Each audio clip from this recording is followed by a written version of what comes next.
Hello everyone and welcome to today's class. आज हम socio emotional development के हमारे आखिरी चरण पे पहुंचे हैं, that is adolescence. So far we have discussed socio emotional development in infancy, then childhood, and now today we are going to discuss it in respect to adolescence. So the biggest change that pertains to the socio-emotional development is identity.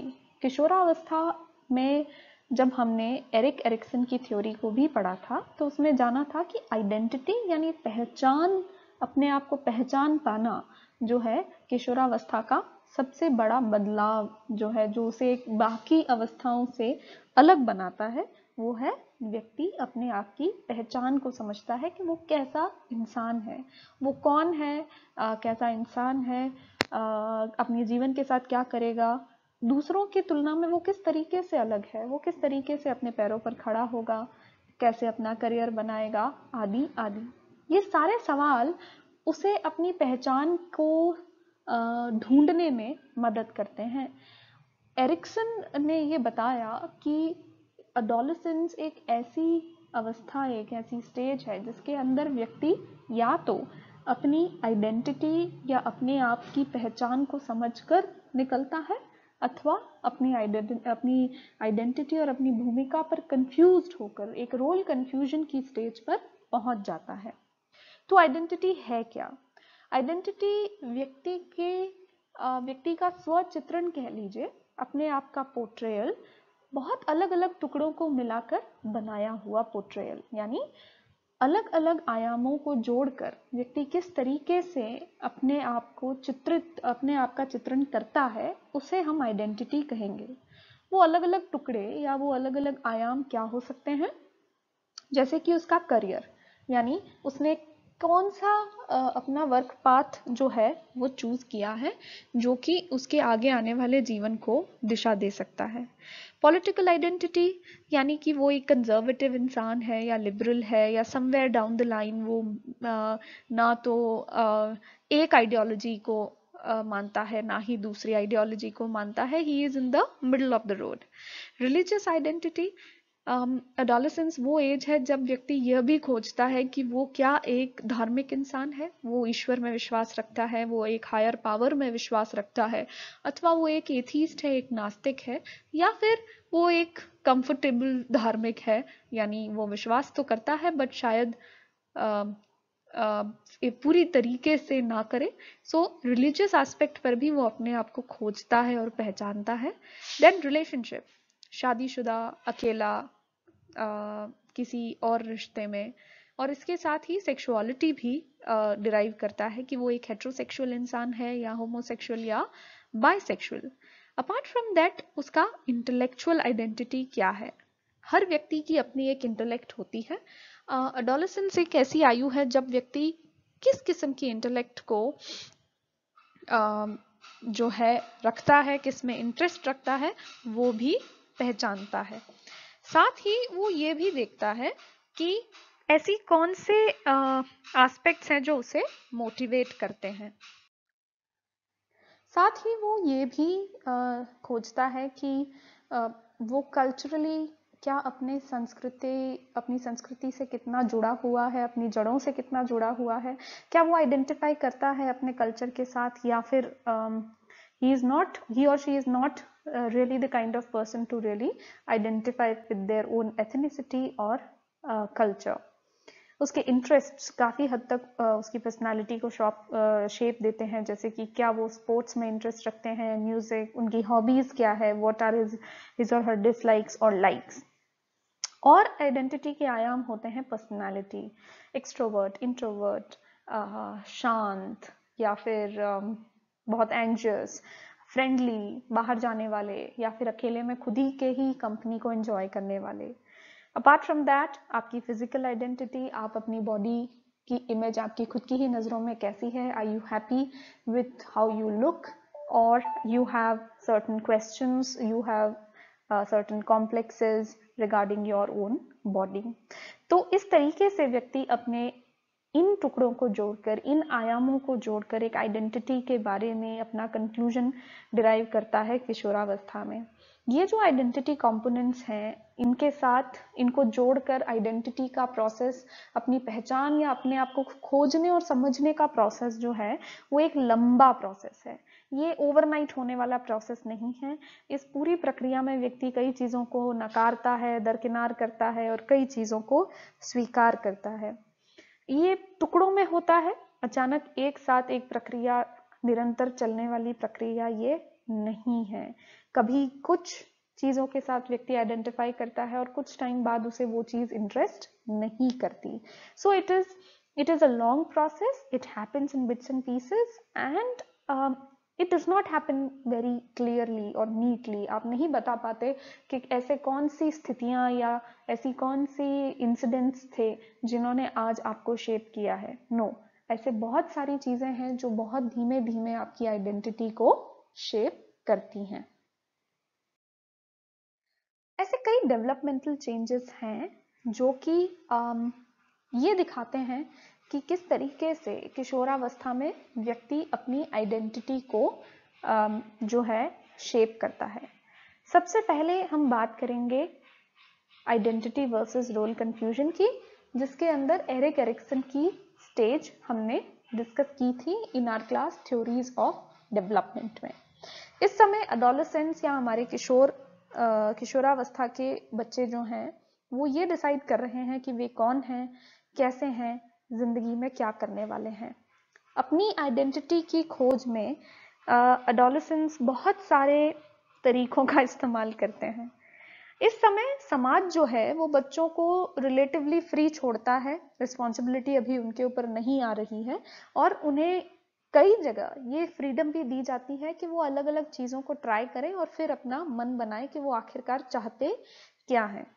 Adolescents खुद, किशोर बालक और बालिकाएं स्वयं भी अलग अलग roles और personalities के साथ एक्सपेरिमेंट करते हैं। कभी उन्हें डॉक्टर बनना है, कभी उन्हें लॉयर बनना है, कभी उन्हें आर्मी में जाना है। तो इस तरीके से वो बहुत सारे विकल्पों को कंसिडर करते हैं और कुछ चीज उन्हें कभी इंटरेस्ट करती है, कोई उन्हें कुछ समय बाद इंटरेस्ट नहीं करता। कई सारे अनडिजायरेबल रोल्स को एडोलेसेंट्स डिस्कार्ड कर देते हैं और कई बार बहुत सारे ऑप्शंस के बीच कॉन्फ्लिक्ट्स को भी फेस करते हैं। ऐसे किशोर बालक और बालिकाएं जो कि इस समय अपनी आइडेंटिटी को पहचान नहीं पाते, उनमें रोल कंफ्यूजन की या आइडेंटिटी कंफ्यूजन की समस्या आती है। आइडेंटिटी कंफ्यूजन जो है वो दो तरीके से हो सकता है या इसके परिणाम दो तरीके के हो सकते हैं। पहला, जिसके अंदर व्यक्ति जो है वो बिल्कुल विड्रॉ कर जाता है, अपने आप को आइसोलेट कर लेता है, परिवार और दोस्तों से दूर कर लेता है, या फिर वो दुनिया से दूर अपने दोस्तों में ही या अपने आसपास के लोगों में ही खो जाते हैं, अपनी खुद की एक अलग पहचान नहीं बना पाते। So identity versus role confusion का टसल जो है हमेशा किशोरावस्था के बालिकाएं जो हैं वो एक्सपीरियंस करते हैं। अपार्ट फ्रॉम दैट एक ऐसा डिलेमा भी चलता है बच्चों में कि किस तरीके से इतने सारे अवेलेबल विकल्पों को कंसिडर करें और फिर उसके अंदर किसी एक विकल्प के साथ कमिट कर लें। विकल्पों से मेरा तात्पर्य है कि आप अगर करियर की चॉइसेस भी करना चाहते हैं तो कई सारी परिणाम जो है वो उपस्थित हो सकते हैं, जैसे कि identity diffusion, identity foreclosure, moratorium या अचीवमेंट। ये चारों में से किसी एक पर आकर एडोलेसेंट जो है वो रुकता है। ये चार कैसे बने? हर एडोलेसेंट दो चीजों को एक्सपीरियंस करता है, क्राइसिस एंड कमिटमेंट। क्राइसिस मतलब एडोलेसेंट के सामने कई सारे विकल्प मौजूद हैं, वो डॉक्टर बने, लॉयर बने, पॉलिटिक्स में जाए या फिर समाज सेवा करे। अगर करियर की बात करें तो इतने सारे विकल्पों का होना और उसे कंसिडर करना क्राइसिस की स्थिति या एक्सप्लोरेशन की स्थिति कही जा सकती है। यदि एक किशोर बालिका और बालक अपने करियर के ऊपर डिसीजन लेना चाहते हैं तो वो बहुत सारे विकल्पों में से किसी को तय करेंगे। इस कंसिडरेशन और एक्सप्लोरेशन की प्रोसेस को हम क्राइसिस बोलते हैं। और जब इनमें से किसी एक पर आकर वो किशोर चॉइस कर लेता है या रुक जाता है, उसे हम कमिटमेंट कहते हैं। क्राइसिस यानी उसके सामने बहुत सारे विकल्प हैं, और कमिटमेंट यानी उन विकल्पों में से किसी एक का चयन किशोर कर चुका है। आइडेंटिटी डिफ्यूजन वो अवस्था है जब ना तो उसने क्राइसिस देखा, यानी ना तो उसने विकल्पों को कंसिडर किया और ना ही उसने किसी चीज को चूज किया। ना तो उसने ये सोचा कि उसे क्या बनना है, और ना ही उसने ये तय किया कि उसे क्या बनना है। ना उसने लॉयर कंसिडर किया, ना डॉक्टर। उसने किसी भी विकल्प को कंसिडर नहीं किया, एक्सप्लोर नहीं किया, और कोई चॉइस भी नहीं की। इसके परिणाम स्वरूप ये एडोलेसेंट्स जो हैं वो अनडिसाइडेड रह जाते हैं। वो अपनी कोई चॉइस नहीं कर पाते और ऐसे मैटर्स में अपना इंटरेस्ट भी नहीं दिखा पाते। दूसरा परिणाम जो हो सकता है वो है आइडेंटिटी फोरक्लोजर। आइडेंटिटी फोरक्लोजर का मतलब ये है कि क्राइसिस तो आई नहीं, कमिटमेंट पहले ही कर लिया। यानी अलग अलग विकल्पों में से किसको चूज करूं, इसका कंसिडरेशन और एक्सप्लोरेशन व्यक्ति ने नहीं किया। केवल जो उसे बोला गया उसने वो चूज कर लिया। खासकर जब बच्चा बिना ये जाने समझे कि उसे क्या पसंद है, वो क्या इंटरेस्ट रखता है, उसके पेरेंट्स द्वारा कहे गए करियर को चूज कर ले। यानी उसने विकल्पों को तो छाना नहीं, उसके लिए जो चयन किया गया उसने उसे ही स्वीकार कर लिया। ये बच्चे जो हैं अलग अलग एक्सप्लोरेशंस को, अप्रोच को, आइडियोलॉजीज को नहीं झांच पाते और अलग अलग चीजों को नहीं एक्सप्लोर कर पाते। इसके बाद तीसरा परिणाम हो सकता है आइडेंटिटी मोरेटोरियम का। इसके अंदर बच्चे जो हैं वो क्राइसिस से तो गुजर रहे हैं बट कमिट नहीं कर रहे। वो अलग अलग विकल्पों को रोज एक्सप्लोर करते हैं। आज उन्हें लॉयर बनना है, अगले दिन उन्हें बड़ा डॉक्टर बनना है, कुछ समय बाद उन्हें आर्मी में जाना है। मतलब कि उनके सामने क्राइसिस है, वो जी भर के उसे एक्सप्लोर भी कर रहे हैं, पर वो सिलेक्शन नहीं कर रहे कि उन्हें करना क्या। वो अभी भी अनडिसाइडेड ही चल रहे हैं। And then we have identity achievement, जिसके अंदर क्राइसिस भी हुआ और कमिटमेंट भी कर लिया। यानी सारे विकल्पों को छानबीन के, खोज के, एक्सप्लोर करके एक फाइनल डिसीजन किशोर जो है वो ले लेता है। विकल्पों को खोजने की प्रक्रिया जिसे हम क्राइसिस कह रहे हैं, और उसके परिणाम स्वरूप किसी डिसीजन पे आने की प्रक्रिया जिसे हम कमिटमेंट कह रहे हैं, उनकी प्रेजेंस और एब्सेंस के आधार पर हम आइडेंटिटी डिफ्यूजन, फोरक्लोजर, मोरेटोरियम और अचीवमेंट की अवस्था को आइडेंटिफाई करते हैं। इस समय किशोर बालक और बालिकाएं इन्हीं चारों में से किसी एक अवस्था में फॉल करते हैं। परिवार का एक बहुत बड़ा भूमिका है बच्चे की आइडेंटिटी को और उसके सही और खुशहाल एडोलेसेंस को सुनिश्चित करने में।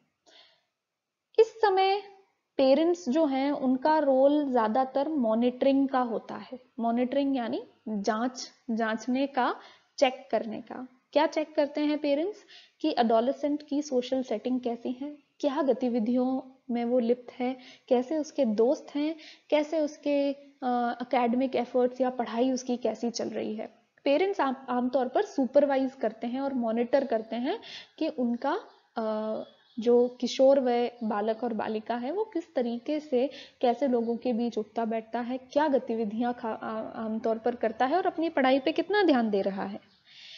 ऐसे किशोर बच्चे जो अपने पेरेंट्स को सहजता से जानकारी दे देते हैं, यानी जब पेरेंट्स उनसे पूछें तो सहजता से उनके द्वारा पूछे गए सवालों का जवाब दे देते हैं, ये दर्शाता है कि वो अपने पेरेंट्स के ऊपर विश्वास करते हैं और उनकी चिंता को स्वीकार करते हैं।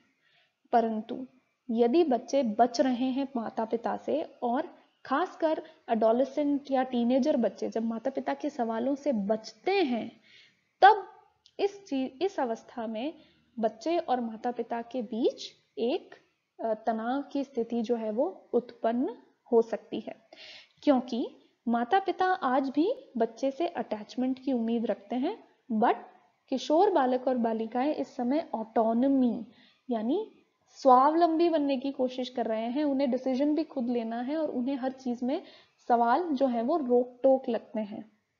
माता पिता भी ये नहीं समझ पाते कि क्यों इस समय बच्चा इतना इंडिपेंडेंट होना चाहता है और क्यों उन्हें अब पेरेंट्स की बजाय अपने दोस्तों की संगत जो है वो ज्यादा अच्छी लगती है। इस समय बच्चे पुश करते हैं ऑटोनॉमी के लिए। अब उन्हें स्वायत्त बनना है, उन्हें हर चीज हर डिसीजन खुद लेने की इच्छा होती है। इस समय पेरेंट्स अगर ये जान लें कि बच्चों के लिए बहुत ज़रूरी है थोड़ी फ्रीडम देना, तो ये एडोलेसेंस की अवस्था के एडजस्टमेंट जो है वो थोड़े सुगम बन जाते हैं। अटैचमेंट बहुत अच्छा रहता है, सही जो है बच्चे के एडजस्टमेंट हो, क्योंकि एडोलेसेंस जैसा कि हमने फिजिकल डेवलपमेंट में पढ़ा था बहुत सारे चेंजेस को लेकर आता है। तो 14 साल की उम्र तक वे बच्चे जो अपने पेरेंट्स के साथ काफ़ी अच्छा अटैचमेंट रखते थे, उन बच्चों के लिए एडोलेसेंस की या फिर किशोरावस्था में आने वाले अलग अलग बदलावों का सामना कर पाना ज़्यादा आसान होता है। वे ज़्यादा कंफर्टेबल होते हैं इन बदले हुए समय में। Then we have role of attachment, like we read that बहुत ज़रूरी होता है पेरेंट्स का इस समय बच्चों के साथ कनेक्टेड रहना। चाहे बच्चा बहुत ज़्यादा पुश बैक करने की कोशिश करता है, but parental connection and parental attachment will result in better relationships and comfortable relationships for the adolescent, और financial independence लाने में भी adolescent को मदद करता है। Then we have freedom and control. Parents के लिए बहुत बड़ी दुविधा इस समय होती है कि वो बच्चों को किस समय फ्रीडम दें और कब कंट्रोल करें। इसका एक बहुत ही आसान तरीका ये होता है कि उन निर्णयों में जो उन्हें लगता है कि एक किशोर बालक और बालिका आसानी से ले सकते हैं और सही निर्णय लेंगे, उसमें पेरेंट्स को अपना इंटरफेरेंस कम करना चाहिए और कठिन निर्णयों में उन्हें गाइडेंस जारी रखनी चाहिए। ऐसा देखा गया है कई शोधों में कि वे किशोर बालक और बालिकाएं जो अपने माता पिता के साथ भोजन नहीं करते और नहीं बैठते, उनमें गलत आदतें जैसे स्मोकिंग, ड्रिंकिंग, ड्रग्स, लड़ाई आदि गतिविधियों का रिस्क जो है वो अधिक पाया गया है। पीयर्स यानी दोस्त, एडोलेसेंट या किशोरावस्था की जान माने जाते हैं दोस्त और दोस्ती। दोस्त जो है बहुत बड़ी भूमिका निभाते हैं किशोरावस्था में। इस समय दोस्ती में काफ़ी ज़्यादा बदलाव देखे जाते हैं और साथ ही रोमांटिक रिलेशनशिप्स की शुरुआत भी किशोरावस्था में ही देखी जाती है। दोस्ती एक बहुत बड़ी भूमिका जो है वो निभाती है, बहुत बड़ा रोल निभाती है। दोस्त इस समय बहुत ज़रूरी हो जाते हैं, पेरेंट्स से भी ज़्यादा ज़रूरी जो हैं वो हो जाते हैं। बच्चों के लिए जहाँ बहुत सारे दोस्त होना बहुत ज़रूरी था और पॉपुलर होना बहुत ज़रूरी होता है, किशोरावस्था में कम दोस्त पर क्लोज फ्रेंड्स ज़्यादा ज़रूरी हो जाते हैं, जिनके साथ वो ज़्यादा इंटेंस और इंटीमेट रिलेशनशिप्स रखना पसंद करते हैं। इस समय बच्चे की इंटीमेसी की और दोस्ती की और साथ की कंपेनियनशिप की नीड जो है वो दोस्तों द्वारा पूरी होती है, वो पेरेंट्स में नहीं खोजता। अगर बच्चे इस समय क्लोज फ्रेंडशिप्स नहीं बुन पाते, अगर बहुत पक्की गाढ़ी दोस्ती नहीं कर पाते, तो इस समय वे अकेलापन और अपने आप को कम आंकना शुरू कर देते हैं। इसके साथ ही वो अपने दोस्तों के साथ ज़्यादा पर्सनल बातें शेयर करते हैं as compare to their parents. So अगर दोस्ती में उतार चढ़ाव कम है तो किशोरावस्था में बच्चा जो है वो ज़्यादा बेटर एडजस्ट करता है, यानी दोस्ती के उतार चढ़ाव भी बहुत बड़ा असर डालते हैं एडोलेसेंट की वेलबींग पे। जहाँ तक पीयर प्रेशर की बात है, यानी दोस्तों द्वारा दबाव, जो दोस्त दबाव इस तरीके से नहीं डालते कि तुम्हें ये काम करना है, अपितु दोस्तों के ही स्टैंडर्ड्स के ऊपर खरा उतरने के लिए बच्चा कई बार कई सारी गतिविधियां कर जाता है। इस समय संगत का काफी बड़ा असर पड़ता है। अगर अच्छी संगत है तो बच्चा ज्यादा अच्छे कार्यों को करने की कोशिश करेगा, पढ़ाई में भी compete करेगा, और अगर गलत संगत है तो उस संगत के साथ कंफर्म करने के चक्कर में भी बच्चा गलत कामों में लिप्त हो सकता है। अपनी सोशल आइडेंटिटी यदि बच्चा नहीं खोज पाया है, बच्चे की सेल्फ एस्टीम कम है, बच्चा ज़्यादा एंग्जाइटी से ग्रसित है, तो भी वो दोस्तों के कहने में ज़्यादा आएगा, खासकर गलत या असामाजिक तत्वों के की फेर में ज़्यादा पड़ेगा। ऐसे दोस्त ज़्यादा असर डालते हैं किसी भी एडोलेसेंट पे, खासकर किशोरावस्था में दोस्तों का जो असर है वो व्यक्ति पे ज्यादा होता है as compare to any other stage of life.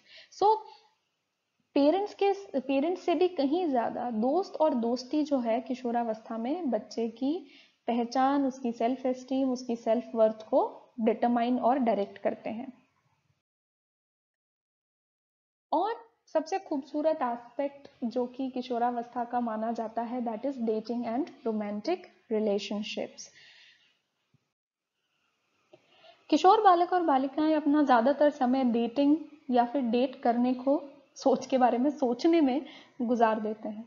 Dating उनके लिए एक टाइम पास का तरीका हो जाता है, या फिर वो एक ऐसा स्टेटस अर्न कर लेते हैं, या एक स्टेटस अर्न करने का जरिया भी बनता है, अपने दोस्तों के बीच पॉपुलैरिटी गेन करने का जरिया बन सकता है, और साथ ही क्लोज रिलेशनशिप्स के बारे में सीखने का भी एक जरिया बनता है। रोमांटिक रिलेशनशिप्स किशोरावस्था में 3 स्टेजेस में डेवलप होती है। सबसे पहली है एंट्री स्टेज, जो कि 11 से 13 वर्ष की आयु में आती है। प्यूबर्टी की शुरुआत से ही ये स्टेज शुरू हो जाती है। इस समय किशोर बालक और बालिकाएं बहुत इंटेंसिटी के साथ किसी के लिए जो है अट्रैक्शन फील करते हैं, या कोई क्रश जो है वो डेवलप करते हैं, और खासकर सेम फ्रेंड सर्कल किसी एक व्यक्ति पर क्रश कर जाता है। They are not bothered by it.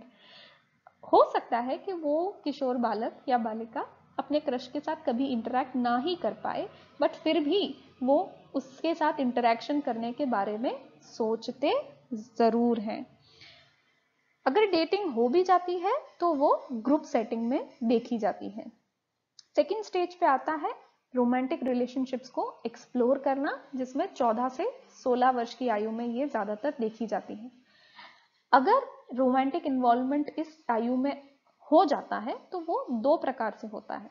एक होता है कैजुअल डेटिंग, जिसके अंदर 2 इंडिविजुअल जो म्यूचुअली अट्रैक्टेड हैं वो डेट करते हैं, बट बहुत ही कम समयावधि के लिए, कुछ महीने या कुछ हफ्तों के लिए, और फिर वो अट्रैक्शन खत्म हो जाता है। और दूसरा होता है डेटिंग इन ग्रुप्स, जिसके अंदर आपका दोस्त आपका विंगमैन होता है, और वो जो है फैसिलिटेट करता है आपके रोमांटिक रिलेशनशिप को डेवलप होने में। वो आपकी भावनाएं उस थर्ड पर्सन को जाके बताता है, और ये पता करता है कि सामने वाला व्यक्ति भी आपके दोस्त की रोमांटिक भावनाओं को रेसिप्रोकेट करता है अथवा नहीं। Then we come to the third stage, which is consolidating romantic bonds, जो कि 17 से 19 वर्ष की आयु में होता है। ये हाई स्कूल के लास्ट स्टेज में देखा जाता है, और इस समय सीरियस रोमांटिक रिलेशनशिप्स डेवलप होती हैं। This is characterized by strong bonds. इस समय इमोशनल बॉन्ड्स बहुत ज्यादा स्ट्रॉन्ग बनते हैं, और ये बॉन्ड स्टेबल भी होते हैं और लंबे समय तक चलते हैं। क्योंकि जब हमने सेकेंड स्टेज में देखा था कि डेटिंग अगर रोमांटिक इन्वॉल्वमेंट हो भी जाता है तो वो कम समयावधि के लिए होता है, बट थर्ड स्टेज 17 से 19 साल की आयु में यदि कोई रोमांटिक इन्वॉल्वमेंट होता है तो वो ज्यादा लंबे समय तक, सालों साल चल सकता है। सो इन 3 स्टेजेस में डेटिंग और रोमांटिक रिलेशनशिप्स जो है वो डेवलप होती हैं किशोरावस्था में। With this, we come to an end to the socio-emotional development in adolescent age. हमने परिवार, माता पिता, दोस्तों का इन्वॉल्वमेंट देखा, किस तरीके से इमोशनल और सामाजिक विकास में ये बहुत बड़ी भूमिका निभाते हैं। इसके साथ ही हमने ये भी जाना कि किस तरीके से एक किशोर बालक जो है वो अपना आइडेंटिटी, अपने आप को पहचानता है और किस तरीके से क्राइसिस को, अलग अलग विकल्पों को एक्सप्लोर करके और एक विकल्प के साथ कमिट करता है। So that is all about today's class. इस टॉपिक पर और नोट्स के लिए आप डिस्क्रिप्शन बॉक्स को देख सकते हैं। Thank you all very much.